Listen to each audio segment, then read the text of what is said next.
Good evening, Pleasant Valley, and welcome back to PV News. I'm your host, Natalie Tofil. And I'm Katherine Hicks. Our top story today is about PV's most popular club, FBLA, and we see how they're going to nationals. After doing exceptionally well in regionals and in states, PV FBLA students are now going to go through their biggest hurdle and goal, winning nationals. With this information, many students join FBLA to get the taste of business and try out the competition.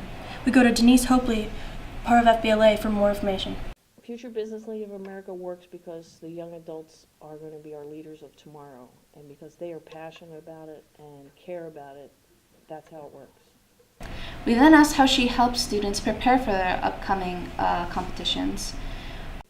Regionals, the kids are prepared by taking a gamut of tests. They look at textbooks, they look at answers, they look at various avenues that Future Business Leaders of America posts, so they can test different ways and all different combinations of questions.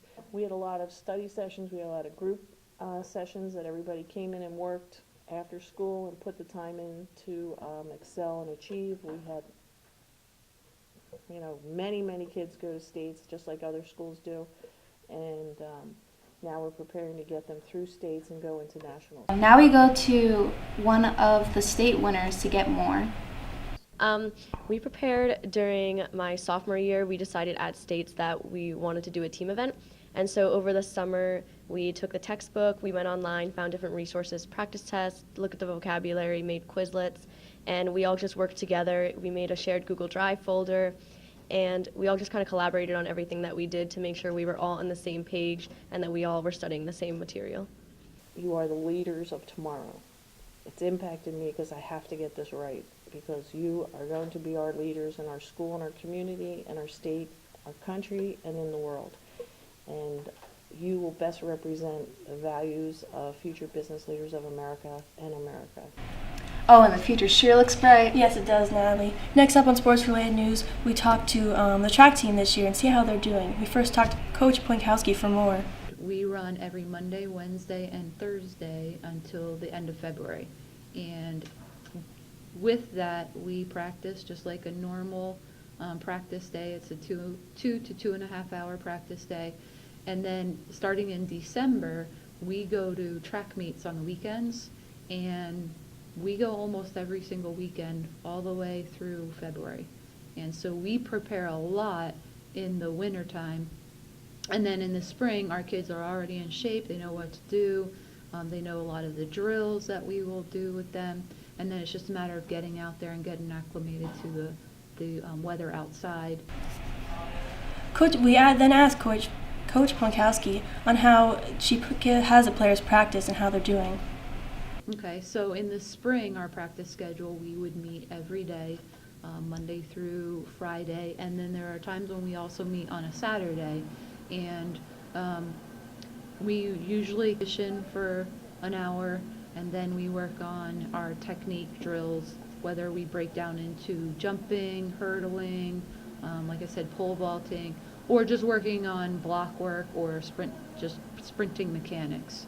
Plankowski then tells us how the team is doing and who the best player is on the team. So we were talking about boys. Seth Slavin was incredible, or is incredible.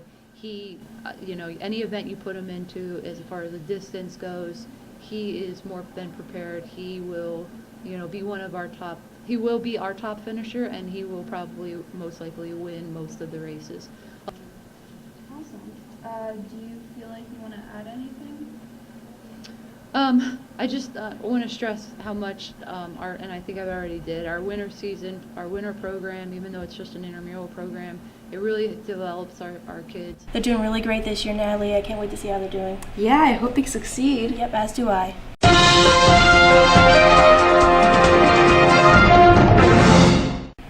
Breaking news, a new spirit of rebellion has conjured up recently in Pleasant Valley High School. Multiple bikes have been stolen throughout the month. You go to one of the security officers of Pleasant Valley to get more. Okay, recently I've noticed there's been a situation with bike thefts in the Pleasant Valley area. Normally when I did my rounds, my daily routine, I noticed that some of the bikes were missing off the racks. Then I come to the realization that I thought some students maybe had been skipping school or cutting class or things of that nature. But I came to the realization that, it was more than that. It was more than that. I noticed that the bikes were missing, so we looked into it, and we realized that it was a possibility there was some bike thefts going on in the area. And now we go to one of the victims of the latest bike thefts and see his side of the story. Every morning I ride my bike to school, but when I was going to leave school, I went out there, my bike was gone. The padlock was on the ground, clearly broken, my bike is gone. We go back to Bob Miller to see how PV students can handle this situation. All right, take this railing right here. If a student rides his bike to school, he's going to put his bike up against this railing here and secure it with a lock. So if a thief walks by there and he sees it secured to this with a lock, he's going to look at it and say, yeah, you know what, is the risk worth me taking to steal this bike? I might get caught. It's going to take me a little time to get that off. So probably putting a lock on your bike is going to deter him from actually trying to steal your bike. That's the best defense against a bike thief. We will continue to update you on this ongoing story. That's all for today, folks. I hope you have a great day. My name is Katherine Hicks. And I'm Natalie Tofil. We hope you have a great day and thank you for watching PV PV News. News.